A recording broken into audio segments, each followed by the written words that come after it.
Hey there, Kate Bora and Fiona Pearman joining you for this week's live. And this month we're talking about confidence and commitment.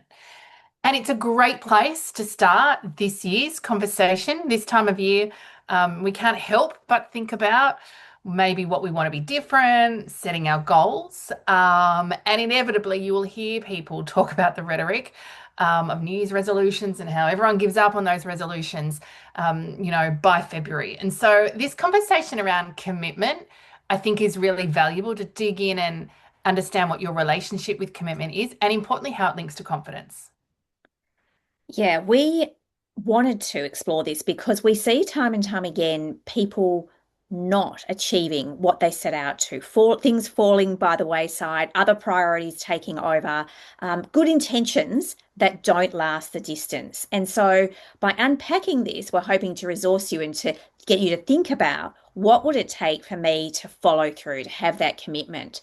And we know that commitment is a decision. It's a decision point where you choose a direction. You've got your goal, you know the standard, you know the change you want to occur. You've got something that matters to you and you're willing to go after it. And it's emotional and cognitive. It's both how we feel about something and how we think about it.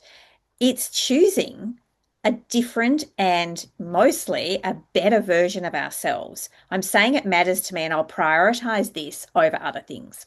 Yeah, I think importantly, commitment, we'll talk more about this in later weeks, but commitment is very much about the why.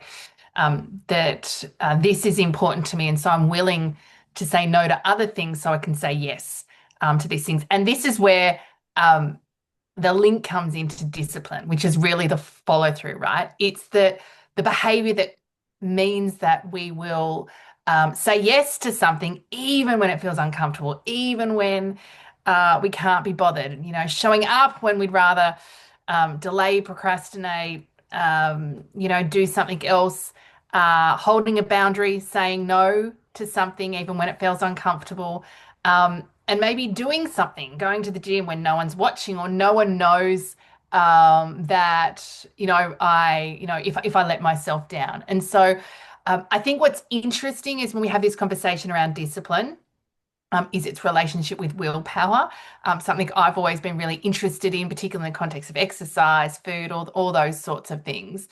Um, Discipline is not just about willpower. And we think about willpower, it's the ability to resist short-term temptations in order to meet long-term goals. But I think for me, willpower, there's an element of decision making, right? We need mental function, or there's cognitive load, and we've only got a certain amount of willpower that we can rely on.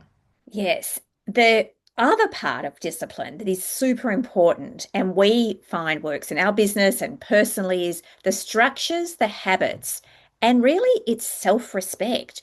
We actually are following through. We've created enough scaffolding around us so that we've lessened that cognitive load. We're not having to be in that constant decision making of will I or won't I do something? Is it gym day or is it not gym day? If I don't go today, am I trading off tomorrow? As soon as we're down all those rabbit holes, those paths, we've kind of lost the energy and commitment, and it's very easy for it to slide away.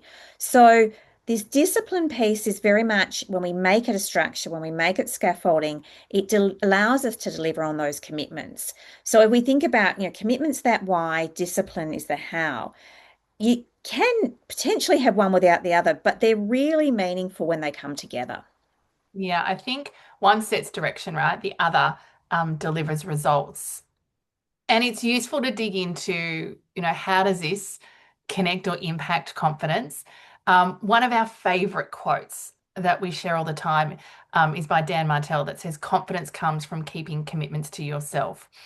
Um, and so this is where the discipline sets in, right? If we set a commitment, our ability to follow through again and again and again means that we start to build self-trust, right? I will do what I say I'm going to do. And hands up, right?